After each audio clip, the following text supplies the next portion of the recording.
Queridos, abra sua Bíblia em 1 de João, não é Evangelho, 1 de João, 1 João 5, capítulo 5. 1 João 5.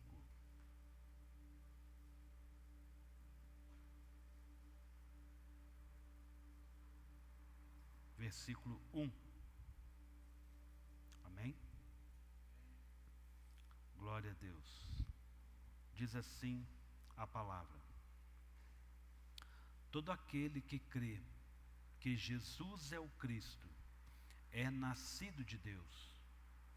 E quem ama aquele que o gerou, ama também o que dele é nascido. Nisto sabemos que amamos os filhos de Deus, quando amamos a Deus e praticamos os seus mandamentos. Porque este é o amor de Deus, que guardemos os seus mandamentos. E os seus mandamentos não são difíceis nem pesados de guardar. Porque todo aquele que é nascido de Deus vence o mundo. E esta é a vitória que vence o mundo, a nossa fé. Quem é o que vence o mundo, senão o que crê que Jesus é o Filho de Deus? Até aqui. Pai, nós te louvamos, Senhor, nós te bendizemos. Pai, nós agradecemos ao Senhor pela tua beleza e pela tua santidade. Senhor, derrama a tua graça, Senhor, derrama a tua direção, a tua porção essa noite. Espírito Santo, toma o teu lugar de honra em nossos pensamentos, em nossa vida. Pai, em nome de Jesus, derrama, Senhor, a tua graça. Pai, que essa noite seja noite de vencedores. Pai, que essa noite seja uma noite de mudança, de transformação. Pai, de mudança de mente, de crescimento, de despertar, de renovo, de graça, em nome de Jesus. Amém. Até aqui. Podem se assentar. Graça e paz, queridos. Queridos, eu quero compartilhar um pouco daquilo que Deus tem colocado no meu coração. Eu quero ser um pouco repetitivo esses dias. É como se eu quisesse bater na tecla e continuar batendo nessa tecla. E eu basicamente preguei quinta passada, preguei domingo passado, uma mesma mensagem, ou uma mensagem muito parecida, com títulos diferentes, com textos diferentes, mas uma linha de raciocínio ou uma aplicação muito parecida. E da mesma forma eu quero fazer hoje. Eu quero trazer algo para a nossa vida, para a nossa casa, para a nossa família, obrigado Zé, para nós como igreja, sobre um despertar, sobre um crescimento, sobre um posicionamento na nossa vida, na fé cristã. Amém, irmãos? Estão acompanhando aqui? Dorme não. Quero ser breve, eu não quero demorar muito. Queridos, esse texto, João está dizendo, né? Todo aquele que crê que Jesus é o Cristo é nascido de Deus. Queridos, preste atenção. Eu gosto de pegar o texto e é como ler ele ao contrário, como fazendo uma pergunta ao texto para facilitar uma interpretação. Quando eu faço isso, eu tenho uma melhor entendimento do texto. A melhor pessoa para eu fazer perguntas é o próprio texto. Todo aquele que crê em Jesus é o Cristo, que Jesus é o Cristo, é nascido de Deus. Vamos pegar ali com o Maico. Todo aquele que crê que Jesus é o Cristo é nascido de Deus. Vamos perguntar para o texto, interpretação de texto. Quem é nascido de Deus? Está no texto, a resposta está lá. Quem é nascido de Deus? Aquele que crê que Jesus é o Filho, que Jesus é o Cristo. Quem não crê que Jesus é o Filho, que Jesus é o Cristo, não é filho de Deus, não é nascido de Deus. não tem uma vida transformada em Deus. Queridos, há algo imperativo. Esse texto começa sobre crer. No primeiro versículo ele está falando sobre crer, e quando eu terminei no versículo 5, ele está falando sobre algo de crer. A gente precisa entender, e a palavra fé, muitas das vezes a gente não entende bem. A gente quer mistificar a fé. A gente quer trazer alguns entendimentos para a palavra fé, e fica mais difícil de algo de ser alcançado. Parece que é algo mais distante ou menos real para as nossas vidas. Nós sabemos que na Bíblia tem uma pessoa que é conhecida como o pai da fé. Quem é? Quem me ajuda aí? Abraão. Abraão é tido como o pai da fé, ou seja, uma pessoa na Bíblia que mais teve fé. Eu gosto de brincar, para mim ele não teve fé, ele teve obediência. Abraão toma o seu filho, pega o seu filho Isaque, seu único filho, sobe no monte Moriá, mata esse menino para mim, mata ele em oferta para mim, sacrifica esse menino para mim, entrega esse menino para mim. E o que Abraão faz? Levanta bem cedo, rapidamente, antes do dia amanhecer, ele toma providência para fazer exatamente o que Deus pediu. Queridos, não existe fé sem ação, sem obediência. Quando você se coloca no caminho da prática, tudo muda. Tudo muda.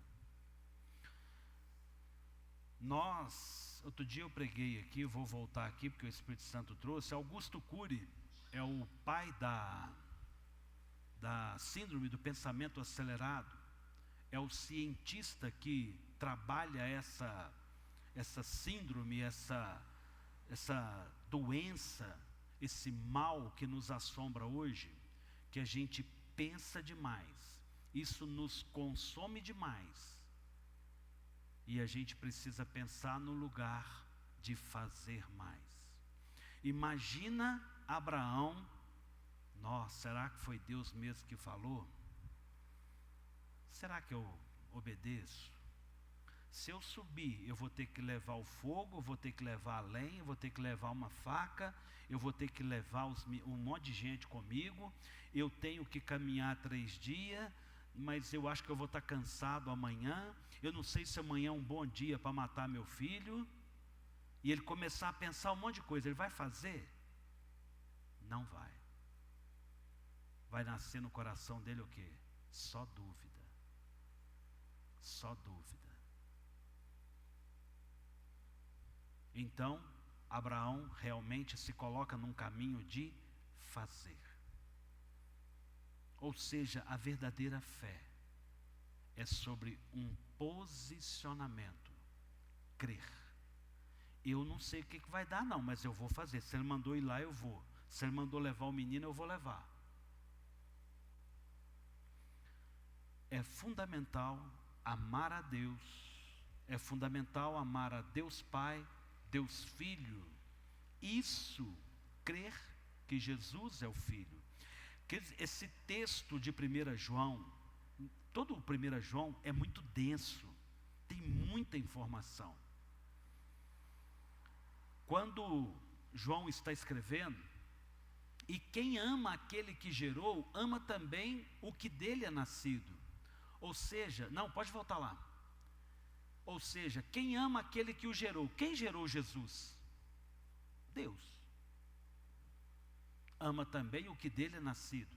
Jesus é nascido de Deus. Ok? Então, a gente precisa pensar sobre essa deidade. Um vínculo de pai e filho. Todo aquele que crê que Jesus é o Cristo, nascido de Deus. Ué, não foi Maria, não? O que diz o texto, irmãos? Não, Jesus encarnou em Maria. Jesus é uma encarnação em Maria. Jesus nasceu em Deus. A quem ama aquele que o gerou, ama também o que dele é nascido. Olha o trocadilho. É fundamental amar a Deus, mas também amar o Filho. Não existe uma contramão. Tem que amar a Deus e amar o Filho e amar a Deus. Verso 2, Maico. Nisto sabemos que amamos os filhos de Deus, plural. Ali não é Jesus. Quem são os filhos de Deus? Aqueles que creem. Aqueles que são nascidos também em Deus. Então, nisto sabemos que amamos os filhos de Deus. Quando amamos a Deus. Se eu amo a Deus, eu preciso amar os filhos de Deus. Então eu amo a Deus, mas também amo Jesus. Se eu amo Jesus e amo a Deus, eu também preciso amar os filhos de Deus. Como é que eu vou dizer que eu amo a Deus? É um versículo bíblico, se eu não amo o meu irmão. Como é que eu digo que eu amo Deus que eu não vejo e não consigo amar o meu irmão que eu vejo?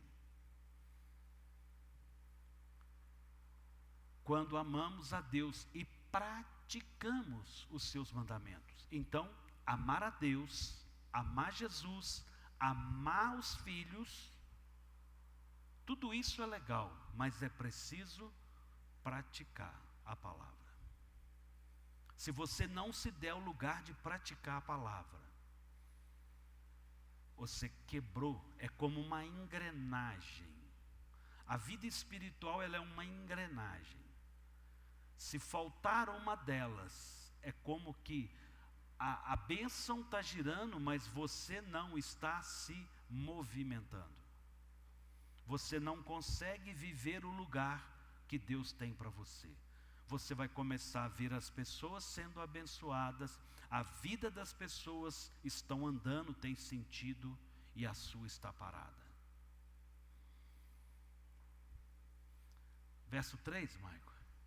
Porque este é o amor de Deus, que guardemos os seus mandamentos. O verdadeiro amor a Deus é guardar os seus mandamentos. Não é guardar de forma guardada a não saber, é praticá-los. E os seus mandamentos não são difíceis e nem pesados.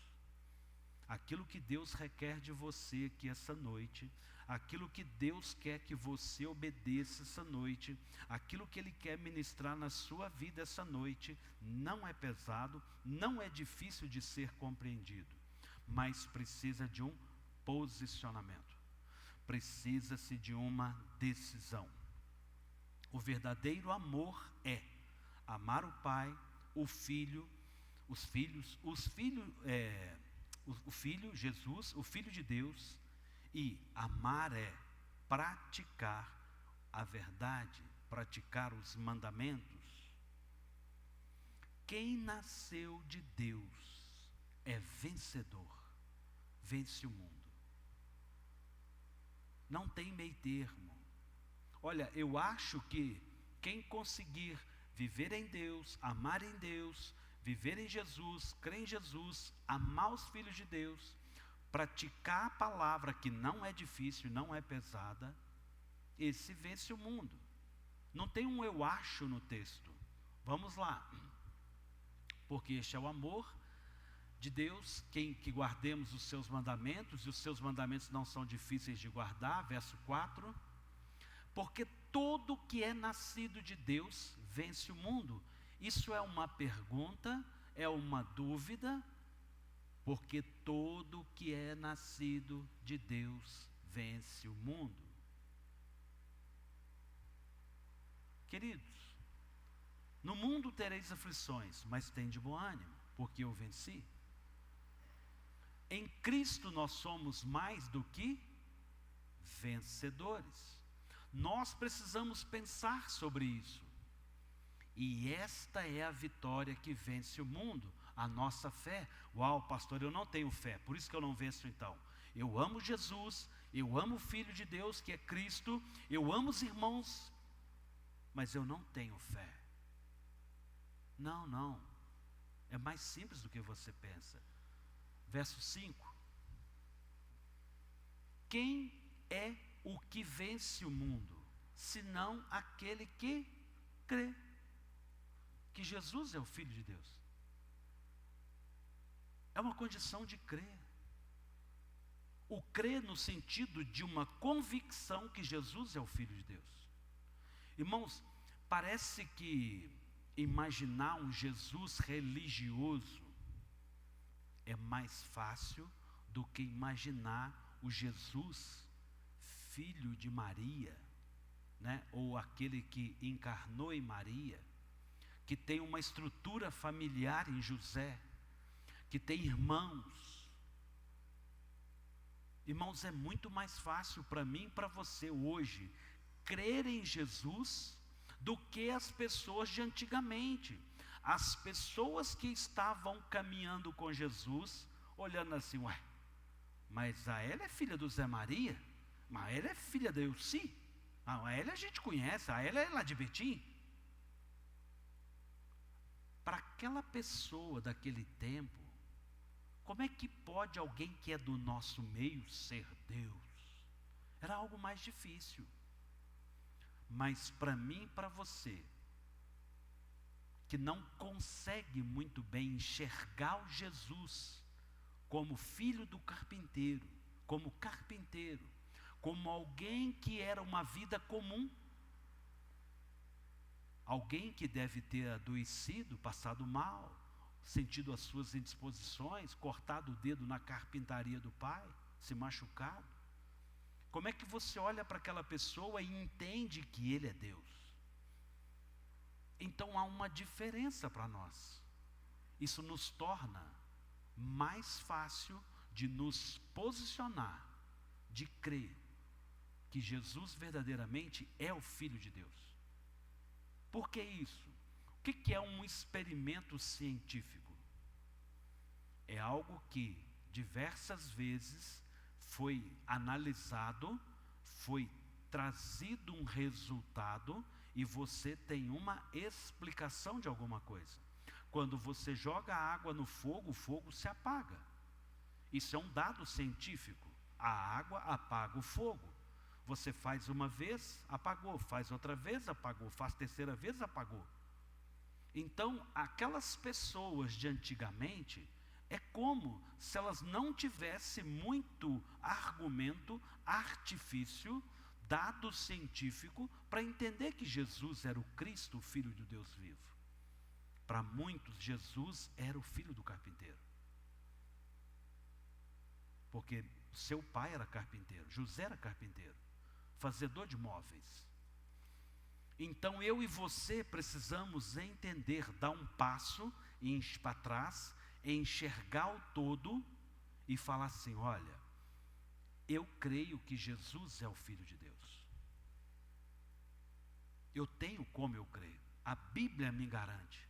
Eu conheço pessoas que tiveram a sua vida transformada em Jesus. Eu conheço várias pessoas que têm uma vida transformada em Jesus. Esse Jesus verdadeiramente só pode ser o Filho de Deus. Então eu creio. Então volta no 4, fazendo favor. E esta é a vitória que vence o mundo, a nossa fé. Essa fé está ligada aonde? Crer. Crer em quê? Não é crer que eu vou orar e o mundo vai mudar. Não é o efeito da minha palavra. Uma fé no sentido simples. Jesus é o Cristo. Jesus é o Filho do Deus vivo. E isso é muito poderoso. Querido, se você entendeu isso, se você entender, se você se posicionar nesse lugar, se você entender que a vida cristã é amar a Deus, amar Jesus, amar os filhos de Deus, crer que Jesus é, você é vencedor. Porque essa é a vitória que vence o mundo. É isso que está escrito em 1 João. Agora abre comigo, Michael, Evangelho de João. João 16. Verso 8. Quarto livro do Novo. Aí ó, esquerda. Isso aí. João 16, 8. Verso 8.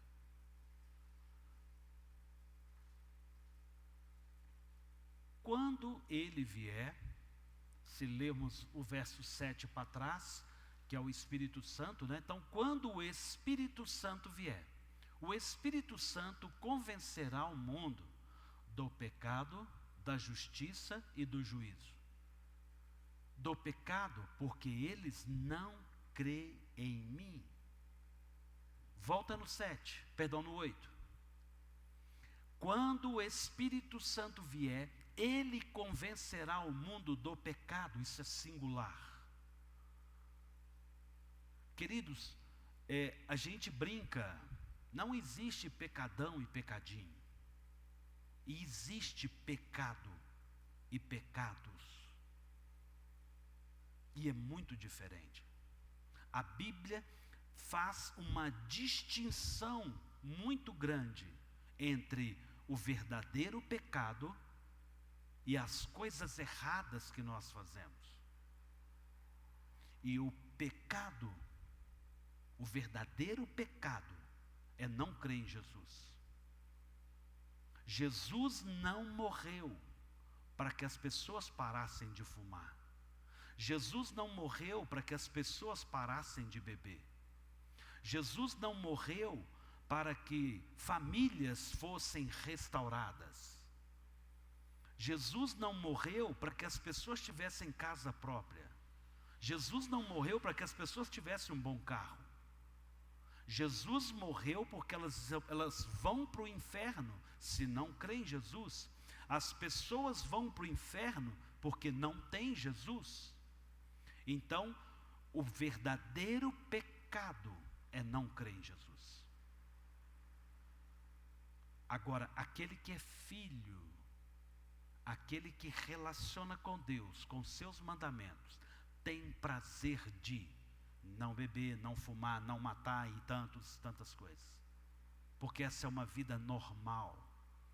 Queridos, então o pecadão, o verdadeiro pecado é não crer. Quando o Espírito Santo vem, ele convence o mundo do pecado, da justiça e do juízo. Verso 9, do pecado porque não creem em mim. Quem está falando isso aí é Jesus. Porque não acreditam em mim. E Jesus está batendo nessa tecla sobre crer nele.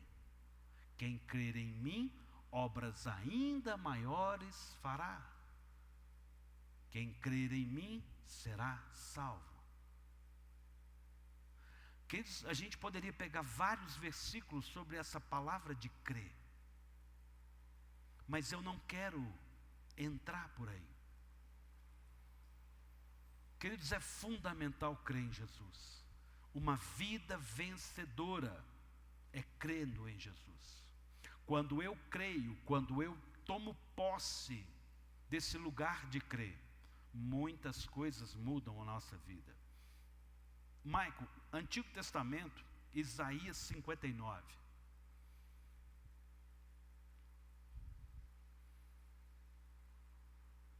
Cinquenta e nove, 2.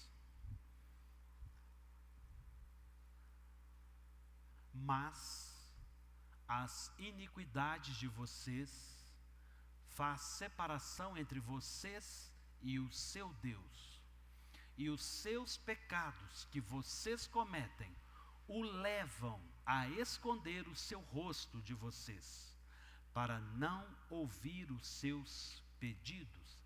Eu vou ler só o 2, pode voltar no 2. Queridos, uma vida vencedora é crer em Jesus, é permanecer no lugar de crer.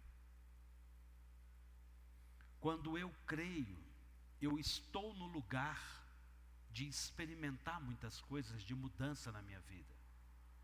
Quando eu não creio, eu vou praticar iniquidades, e essas iniquidades, os meus erros, as coisas que a gente vai fazendo errado, vai fazer separação entre eu e Deus. É como se aqui é o lugar da bênção, É como um tubo que vai descer a bênção do Senhor. E aí eu pego e me movo aonde eu quero, para fazer o que eu quero. O lugar que Deus ia me abençoar era aqui. Mas eu entrei num lugar do meu desejo, do meu coração. E aí agora a bênção mais não chega, porque ela chegaria ali. E aqui ela não vai chegar. Não é porque Deus não pode me abençoar aqui. É porque há um lugar que Deus quer fazer. Há uma forma que Deus vai fazer. Então, as nossas iniquidades, os nossos desejos, as vontades dos nossos corações, aquilo que nós desejamos, almejamos, vão fazer separação entre eu e Deus. E a partir das minhas iniquidades, eu vou começar a gerar pecados. E os pecados que nós vamos cometendo, vai levar a esconder o seu rosto de vocês. É como se Deus faz assim, nu. Não quero nem ver o que a Renata está fazendo. No. Ai, ai, ai. Brincadeira, viu, amor? Como é que é? Ah, você está mascando chiclete? O que tem a ver o chiclete? Ah, tá bom. Queridos, você me desconcertou. O que a gente precisa entender sobre Deus esconder a sua face de nós? Irmãos, isso é muito forte. A gente quer entrar para o nosso quarto e orar. A gente almeja uma experiência com Deus. Mas as coisas não fazem sentido, porque as iniquidades são os desejos do meu coração, as minhas vontades, o jeito que eu acho que é certo. E aí eu vou começar a praticar pecado. E a gente vai cometendo pecado. E aí agora as minhas orações param de ser ouvidas. O que é preciso fazer? É preciso estar no Senhor, não no lugar que eu quero. Não vivo eu, mas Cristo vive em mim. Então não é sobre o que eu quero. É sobre fazer aquilo que o Senhor colocou para que cada um de nós fizéssemos. Há um lugar do Senhor para nós. Salmo 139 vai falar que todos os nossos dias foram escritos e o Senhor quer nos abençoar. E se somos filhos, a gente permanece no lugar de filho. Então fica no lugar de filho que você vai receber a bênção. Um filho sabe o que é estar na presença do Pai, sabe a capacidade do Pai, sabe o recurso que o Pai tem para ajudar. Mas eu quero caminhar um pouco e falar um pouco, filosofar um pouco, e eu tenho feito isso nos cultos. Maico, vão comigo em Gênesis 2. Gênesis 2, versículo 15, primeiro livro da Bíblia.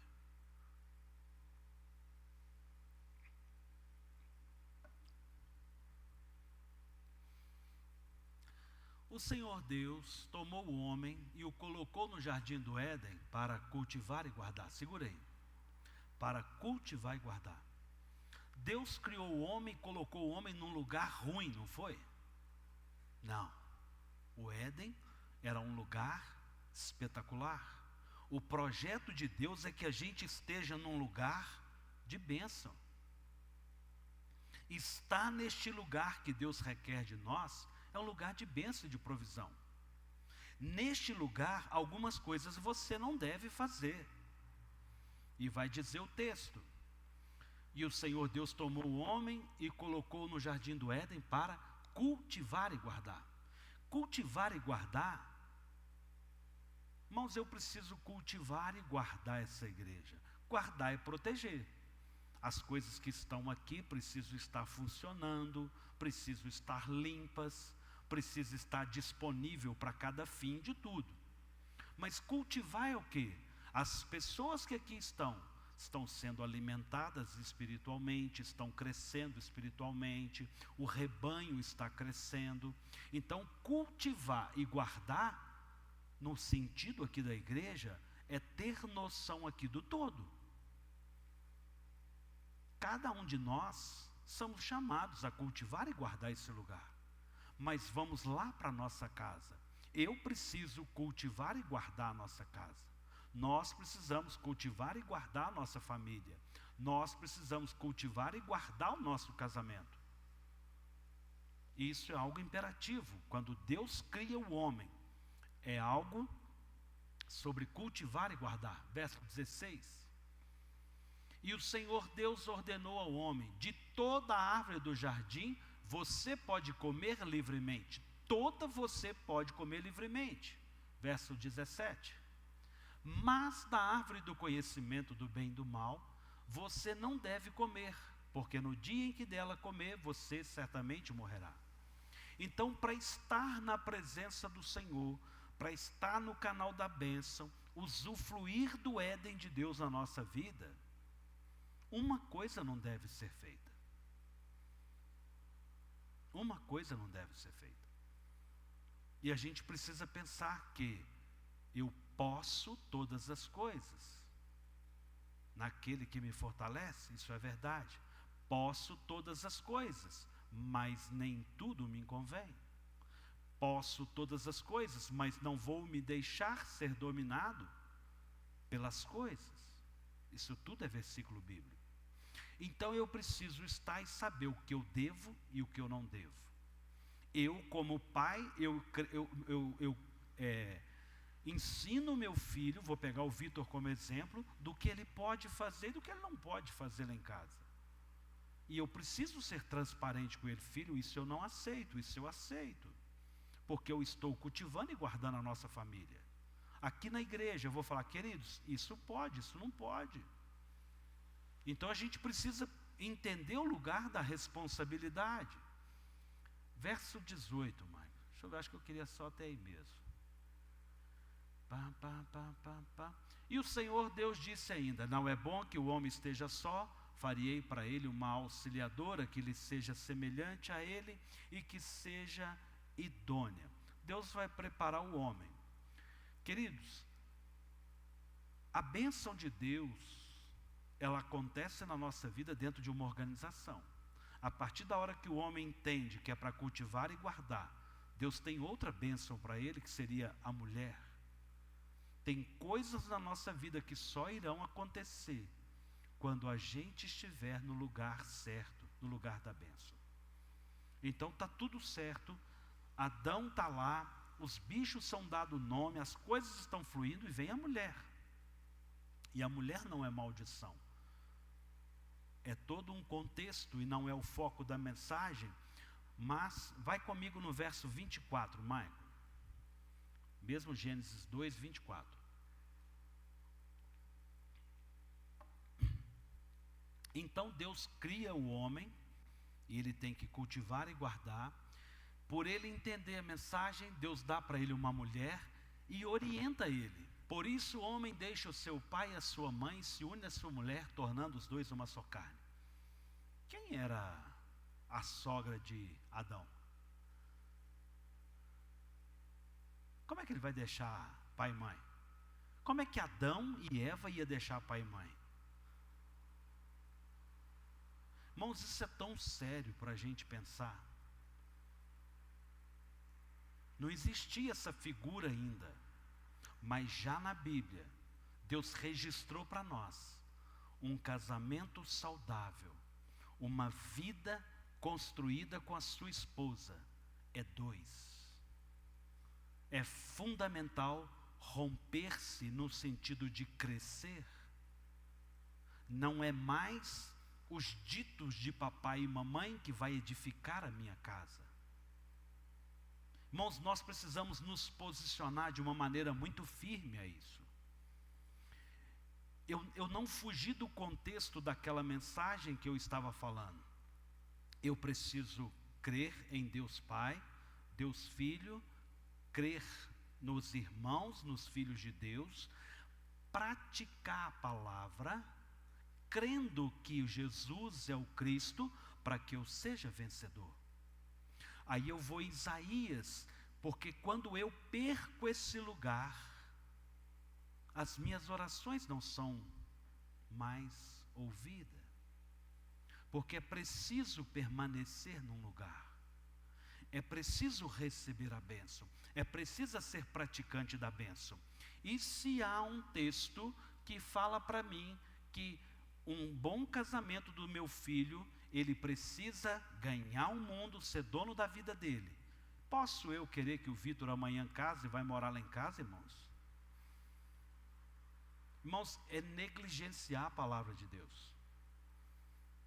Não vai dar certo. Não vai fluir.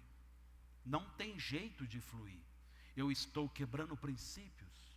Eu estou quebrando a palavra de Deus. Ou eu não estou acatando a palavra. E aí eu lembro que eu preciso falar no crer. Eu creio que Deus vai abençoar, que Deus vai trazer providência às coisas, sim ou não? Irmãos, ou eu obedeço ou eu não obedeço. Obedecer parte não é obedecer.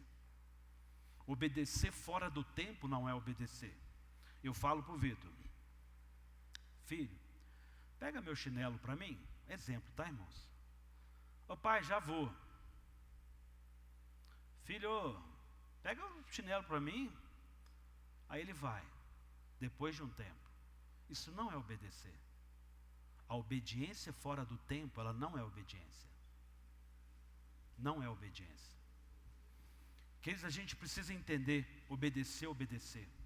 Não vá morar com a sogra, não vá morar com a mamãe. Isso é um princípio.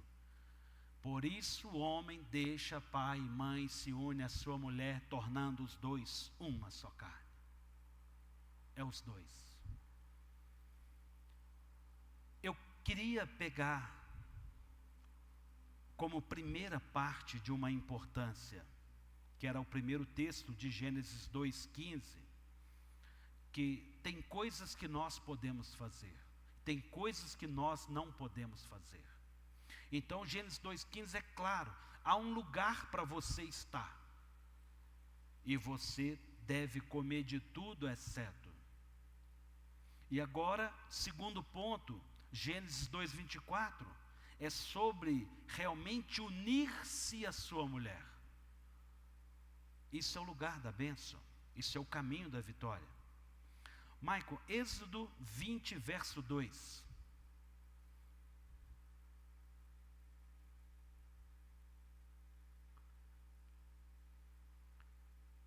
Famosos os 10 mandamentos.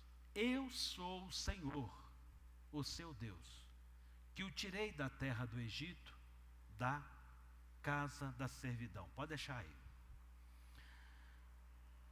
Deus liberta o povo de uma escravidão no deserto. Deus tira o povo de uma escravidão. Eu posso dizer, o projeto de Deus para nós é não sermos escravos. Quando os egípcios dominam sobre o povo de Deus, eles se levantaram contra os filhos do povo egípcio, do povo de Deus, sim ou não? Lembra que quando Moisés foi nascer, os egípcios mandou matar os meninos? Toda vez que você se coloca no lugar da escravidão, toda vez, preste muita atenção nisso, toda vez que você se coloca no lugar errado, num lugar de escravidão, os seus filhos pagam a conta. Você vai ter problema com seus filhos. Você vai ter problema com seus filhos de várias formas, porque há muita influência desse lugar de escravidão. Porque eles têm vários níveis de escravidão. Tem escravidão financeira, tem escravidão emocional. Oh, filhinho, você vai embora da casa, mamãe está acostumada com o netinho, mamãe não vai aguentar ficar sem o netinho aqui mais. Você vai se tornando escravo e vai influenciar o crescimento do seu filho. Você vai ponderar a criação do seu filho, porque tem interferência do sogro, da sogra, do pai, da mãe, porque você está no lugar errado. Você se colocou no lugar errado.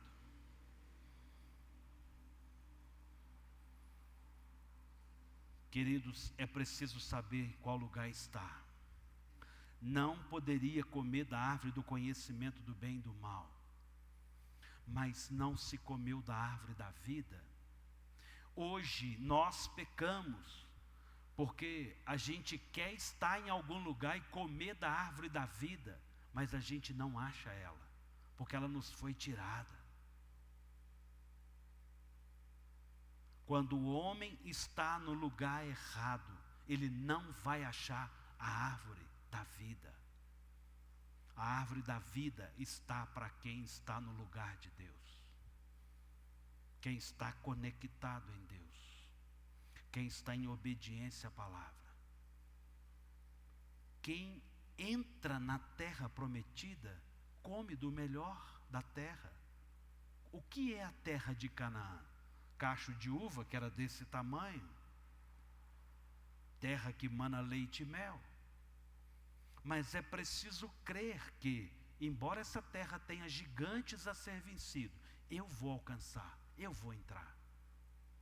Eu vou entrar. Eu creio, então eu ando em direção àquilo, eu me movimento. Querido, é preciso entender que há libertação para aqueles que se colocam no lugar certo. Se, pois, Cristo vos libertar, verdadeiramente nós seremos livres. Está no lugar certo, fazendo a coisa certa. E os ensinamentos do Senhor não são pesados e não são difíceis. Não há nada de novo nesses textos que eu li até agora. Mas é sobre tomar uma posição, estar no lugar certo. Êxodo 3, 23. Não tenha outros deuses diante de ti. Aqui é uma briga. A gente cria vários deuses. A gente cria várias importâncias. Parece que nós que viemos da igreja católica, a gente só quer pensar numa idolatria em imagem. O que são outros deuses? Eu vou crescer, e eu vou largar meu pai e minha mãe, vou arrumar alguém para me morar junto, meu pai e minha mãe vai ver, aí arruma um problema, porque cria-se algo que não é o lugar da bênção, não é aquilo que Deus preparou.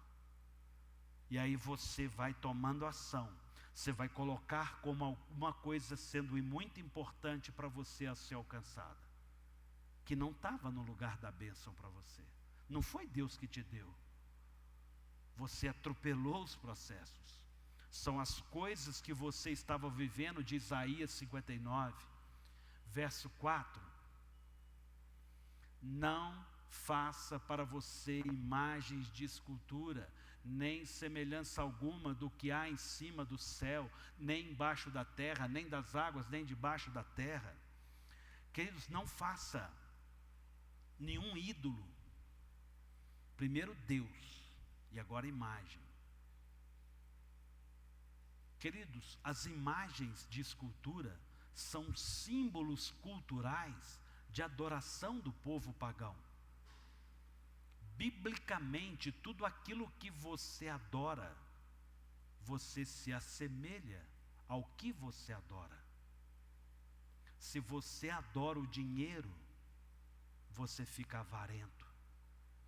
Se você adora a Deus, você se santifica, porque você se aproxima mais de Deus.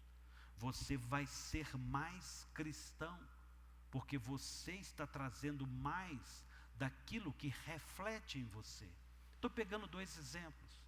Quando você adora as suas conquistas, quando você adora a sua estrutura familiar e acha que ela é mais importante que Deus, quando você adora o seu trabalho, tudo isso está tirando o lugar de Deus. No nosso curso do Aliança, nós ensinamos sobre a lição do perdão. Toda vez que eu dou a condição da esposa fazer mal para mim,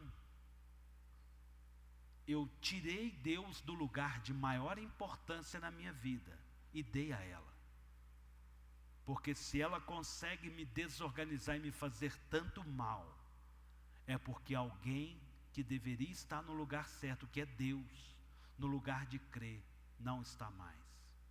Eu dei uma importância a mais ao outro do que a Deus na minha vida. E eu preciso pensar, porque se eu dei um lugar para outro, eu estou de uma certa forma como uma idolatria. Ninguém ganha o meu coração a não ser Deus. A Bíblia fala: filho meu, dá-me pois o teu coração. O meu coração é do Senhor, não é da minha esposa. Quem tem o poder de me desestruturar não é as pessoas. Deus tem o meu coração. Deus precisa ter o nosso coração.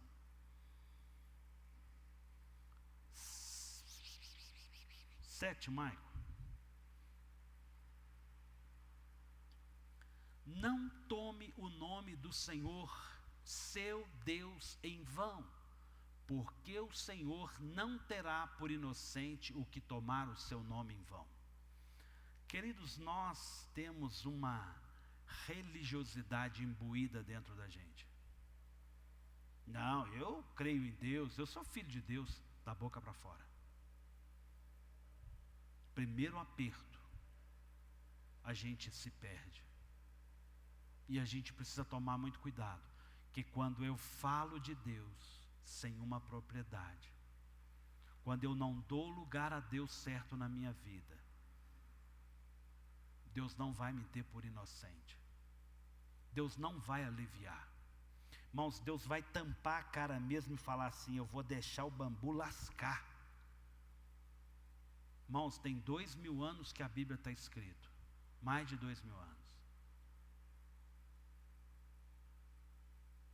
E a gente não se posiciona sobre o texto e a pessoa do texto. Irmãos, nada mais importante na nossa vida que Deus. O caminho da vitória é uma conexão, Deus Pai, Deus Filho e o amor ao Senhor, das coisas do Senhor, desse lugar do Senhor, daquilo que o Senhor faz. Eu fiz uma volta, eu vou dar o nome certo para isso: Reino de Deus. Buscai, pois, primeiro o reino de Deus. O que é o reino de Deus? É a habitação dos filhos de Deus, onde o Deus Pai e o Deus Filho têm governo. Sim ou não, irmãos? Então buscai, pois, primeiro o reino de Deus. Mas a gente busca primeiro eu tenho que matar o leão de hoje. A minha prioridade é matar meu leão. Irmãos, quem é dono do ouro e da prata? Quem é meu provedor? Irmãos, se eu não tiver saúde, eu não levanto da cama amanhã. Não adianta eu ter um emprego.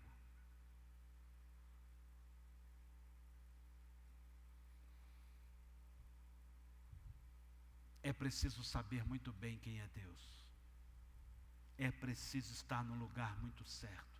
É preciso de uma convicção que Deus não vai aliviar, irmãos. Deus não vai aliviar.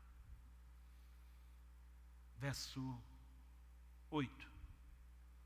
Lembrem-se do dia de sábado para se santificar. Irmãos, a gente precisa tirar tempo para Deus. A gente precisa ter tempo para buscar a Deus. A gente precisa ter tempo para crescer nas coisas de Deus. Irmãos, esses são os mandamentos, 10 mandamentos. É imperativo a vida cristã. Pastor, mas nós não estamos mais na lei, nós estamos na graça. Irmãos, quem é filho de Deus não tem dificuldade com a lei. Isso não muda na minha vida. Eu preciso continuar me santificando sendo filho de Deus. Eu tenho que tomar uma mudança de vida. É preciso santificar. Sem santificação, ninguém verá a Deus. Verso 9. 6 dias você trabalhará e fará toda a sua obra. Verso 10. Mas no 7º dia e o sábado, dedicado ao Senhor, seu Deus, não faça nenhum trabalho nesse dia, nem você, nem o seu filho, nem a sua filha, nem o seu servo, nem a sua serva, nem o seu animal, nem o estrangeiro das suas portas para dentro. Queridos, a gente precisa ter tempo de família. Não é eu não faço, mas a minha esposa está ralando. Há um equilíbrio. Nós construímos tempo de descanso, de crescimento, de qualidade. Mas primeiro eu me santifico, depois eu descanso. Primeiro eu me santifico, depois eu descanso. É preciso haver.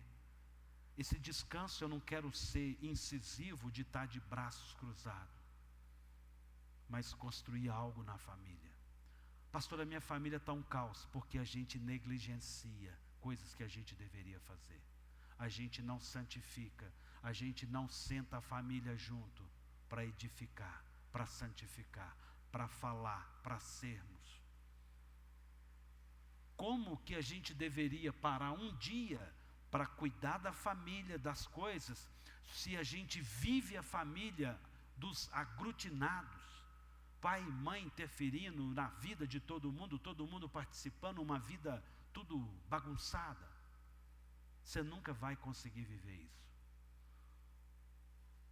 A gente precisa pensar na nossa vida. E eu preciso correr que eu já estou falando demais. 12. Honre teu pai e tua mãe, para que você tenha uma longa vida na terra e que o Senhor, seu Deus, lhe dá. Irmãos, a gente vai crescendo e é engraçado a vida. Irmãos, a melhor coisa que o Vitor pode fazer para mim hoje, presta atenção no que eu vou dizer, a melhor coisa que o Vitor pode fazer para mim hoje é se colocar num lugar de não dependência minha e da mãe dele em nada. Vida espiritual, ele é autônomo, ele tem experiência com Deus, ele tem intimidade com Deus. Vida financeira, ele é independente, ele tem o seu trabalho, ele tem a sua renda, ele tem os seus projetos de vida. É uma pessoa saudável, cuida da saúde, dona da sua vida, programa, tem a sua liberdade, o seu ir e o seu vir. Isso me dá um lugar de eu morrer em paz. Eu fiz um bom trabalho. Consegui projetar o meu filho, consegui direcionar, conduzi-lo a um lugar de crescimento, de não dependência. Irmãos, a coisa pior que deve ter para um pai: eu não posso morrer, porque meu filho está passando muita dificuldade. Para. Eu tenho que ter o direito de fechar o olho e falar assim: eu fiz o que eu podia fazer. É um homem. Daí para lá, filho, ele é que se lasque. Mas não dá para a gente viver uma vida manipulando, governando, cuidando de filho barbado. Isso não é projeto de Deus, porque é para deixar, é para romper, é para crescer, cultivar e dominar. Honre o seu pai e sua mãe. Queridos, a coisa mais gostosa que tem. Já viu o filho do Afonso e da Lilia? Dono da vida dele, é uma pessoa de bem, pessoa que caminha. Coitado do Afonso e da Lilia, está tendo que carregar o Alisson até hoje. Isso é uma desonra. Isso é grave.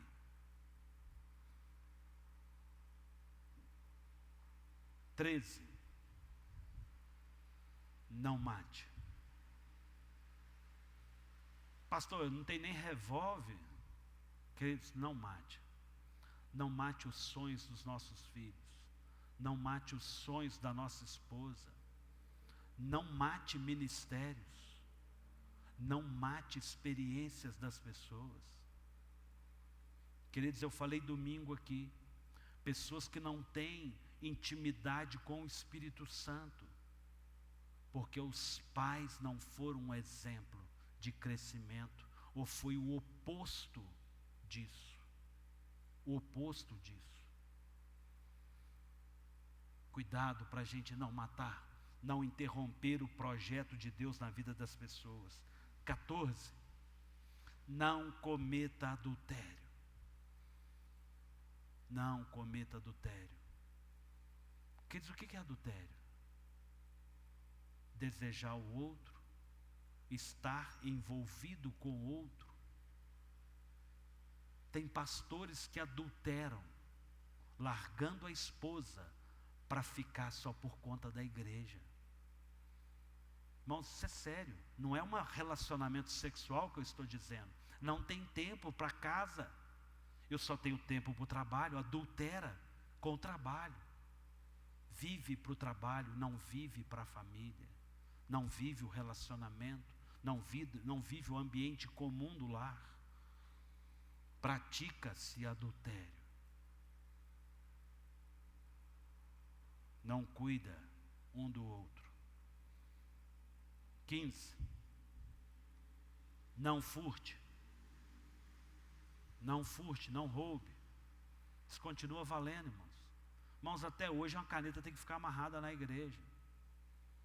Porque eu esqueci e levei, pastor. Eu fui lá, preenchi o dízimo, esqueci, botei no meu bolso e levei a caneta. Irmãos, não furte. Tem marido que furta da esposa, esposa que furta do marido. Tem pais que roubam dos filhos e filhos que roubam dos pais. Irmãos, isso é grave. Eu falei aqui outro dia sobre herança fora do tempo. É um roubo. O caso do filho pródigo, ô velho, daí o que é meu aí que eu estou indo embora aí, ó. É roubo. Cometido de morte, porque eu estou matando meu pai em vida. Verso 16. Falso testemunho contra o seu próximo. Se eu tenho que amar as pessoas, os filhos de Deus, como que eu vou falar mal? Irmãos, igreja não é lugar de dizer, e nem lá fora, é claro. Ó, você viu? Ó, Zé Maria. Irmãos, falso testemunho é uma coisa que você não tem certeza. E se eu amo, e se alguma coisa, pegando o Zé aqui, né? Eu chego, Zé, tá tudo bem? Zé, tá tudo bem? Como é que você está? Como é que está isso na sua vida? Eu vou chegar porque eu amo. E eu não quero que nenhuma erva daninha, nenhum joio cresça no nosso meio. Então eu não presto e eu não me dou ao falso testemunho, ou uma acusação sem prova. Vai dizer, você ficou sabendo? Então, pois é, agora toma uma decisão. Não tomo uma decisão. Eu vou tratar o problema. Para encerrar, 17. Não cobice a coisa do seu próximo. Rede social hoje é campeão disso aí. Nó, fulano trocou de carro. Nó, fulano está de namorada nova. Ó, fulano agora. A gente enxerga coisa e quer viver o que o outro está vivendo. A gente não dá conta. Como é que eu vou permanecer no lugar da bênção, almejando o que o outro está tendo? O que eu quero fazer? Ir lá para o lugar do outro. E a bênção de Deus não vai chegar naquele lugar. Não vai. O lugar da sua bênção é o lugar da sua bênção. O que Deus tem para você, Deus tem para você. O que Deus tem para mim, Deus tem para mim. A gente precisa pensar sobre o que é a cobiça, o que é a inveja. Não cobice a mulher do seu próximo, nem o seu servo, nem a sua serva, nem o seu boi, nem o seu jumento, nem coisa alguma que pertença ao seu próximo, que é do outro, irmãos. Não é meu. Ó, você viu a igreja ali do lado? Está com 200 membros. Não, a igreja lá botou telão de LED. Legal. Não mexe comigo, irmãos. O que é meu, é meu. O que Deus tem para mim, Deus tem para mim. O meu ministério é o meu ministério. minha família. Ó, pastor fulano trocou de carro, que bênção, eu continuo com o meu, até Deus trazer uma direção. Meu lugar é o meu lugar. Eu não me movo por vistas. Queridos, nós precisamos pensar a vida. Nós adoecemos porque não sabemos estar no lugar que Deus tem para nós. A gente não entende aquilo que Deus quer para nós. E a gente entra numa ansiedade, num lugar que não precisa entrar. Eu queria que você fechasse os seus olhos.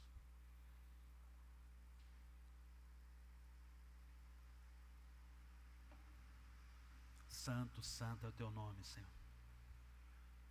Santo, santo é o teu nome, Senhor. Senhor, nós te louvamos, Senhor, nós te bendizemos, Senhor. Pai, nós somos vencedores em Cristo Jesus. Pai, nós somos vencedores porque o Senhor nos ama e o Senhor nos amou desde o princípio. Pai, seja o Senhor sobre nós, Pai. Pai, seja o Senhor sobre a tua igreja, sobre aqueles que ouvem. Pai, aqueles que estão aqui. Pai, aqueles que estarão ouvindo essa mensagem. Pai, aqueles que estão em casa, Deus, assistindo a esse culto. Pai, que o teu Espírito Santo, Deus, venha sobre essas vidas, produzindo fruto de arrependimento, fruto de crescimento. Seja a graça do Senhor, seja o renovo do Senhor, seja a direção do Senhor. Pai, pedimos ao Senhor o teu agir, a tua graça. Pai, pedimos ao Senhor a tua direção. Pai, que a tua palavra, que é viva, que é eficaz, que é poderosa, seja sobre nós, Senhor. Pai, a tua palavra não é pesada. Pai, os teus ensinamentos, Senhor, não são difíceis. Pai, nós queremos nos movimentar na tua presença. Pai, queremos estar na tua presença. Queremos ser conduzidos na tua direção. Pai, em nome de Jesus, opera, Senhor, o teu querer e o teu realizar sobre nós, Senhor. Pai, eu não sei, Senhor, aquilo que tem habitado o coração daqueles que te ouvem. Pai, eu não sei aquilo que está, ó Deus, ocupando a mente daqueles que te ouvem essa noite. Pai, mas é o Senhor é quem sonda corações. Pai, o Senhor é quem traz a direção. O Senhor é aquele que traz o renovo. O Senhor é aquele, ó Deus, que faz tudo em todos. O Senhor é que opera o teu querer e o teu realizar, Senhor. Renova, Senhor, o teu povo. Pai, renova, Deus, a tua igreja, Senhor. Pai, que nós possamos voltar ao lugar do Senhor. Porque há um lugar para nós como igreja. Há um lugar de descanso em ti. Pai, nós te pedimos, Senhor. Santo, santo é o teu nome, Senhor. Em nome de Jesus.